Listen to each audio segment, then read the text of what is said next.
how do you stay on top of this diversification of TTPs? When really you're dealing with unknown and indefinite number of threat actors in your network, literally every TTP can be used out there and something that you need to look for ransomware. So how do you stay on top of that? It's absolutely critical to have visibility on your endpoints. And I don't mean just having simple Windows events coming in that you're correlating with your SIEM. I mean, you want minute granular details of what the processes are doing, what file operations are occurring on your endpoints, and hoping to catch the incident as close to the beginning of the cyber kill chain as possible with those initial access brokers. By the time you get to ransomware, the actual ransomware operation, it's potential that damage has already been done in some regard. So you want to catch them as early as possible. And EDR is the best tool to make that happen. So when you're working with an EDR, it's important to distinguish between threat detection and threat hunting. These are two terms that are often within the industry, especially within SOCs, used interchangeably.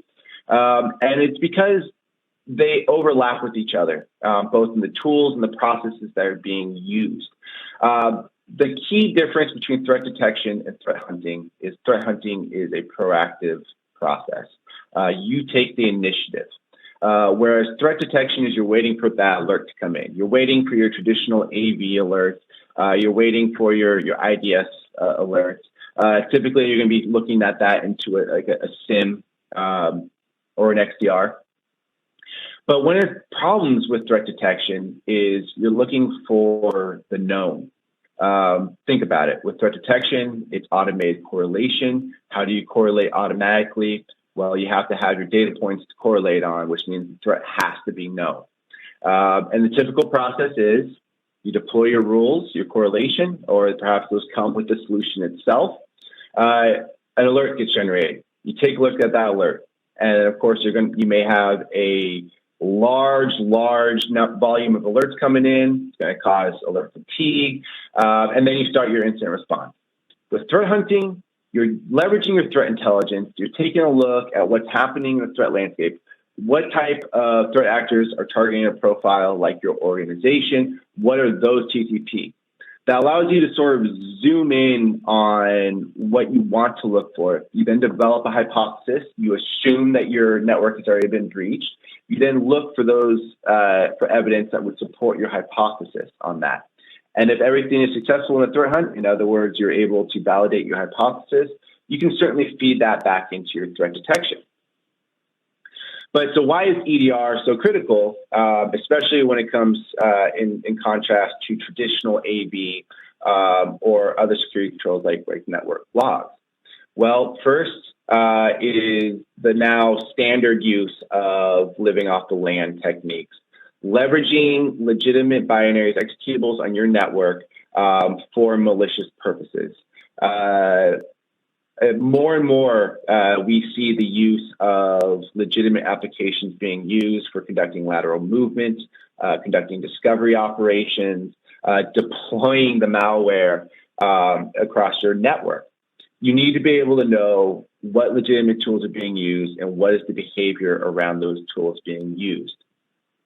Of course, you need to have retention, which the EDR platform should be providing you.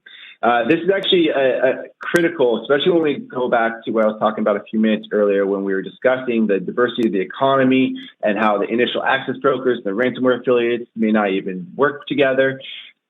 Because of this economy, the dwell time in your organization before ransomware is triggered could potentially be many, many, many months. Many organizations only find out that they've been compromised by ransomware when they're reading the ransomware note. Of course, if you're looking at the note, then things are too late. The damage has been done. You're now looking at potential data breach, worrying about recovery of your data, especially the data that's been exfiltrated. So when you're conducting your threat hunting, you really want to start as close to the kill chain as possible, which means you need to have retention of those logs. And you need to have the ability to effectively parse through all of those events. If I am looking for the chain of events that led to lateral movement, I want the minute details of the binaries, executables that were used by the threat actors. I want to know what the operations on the registry were. I need to have that retention. And then, of course, monitoring. Monitoring is a critical aspect for threat hunting because as you conduct that successful threat hunt, as I said, that can feed back into your threat detection. You should have an EDR platform that can work with these custom correlations in addition to the capabilities of anomalous behavior, automated detection of anomalous behavior. You should have the ability to write your own complex and advanced correlation rules to look for those unknown threats that tie into your threat hunting process.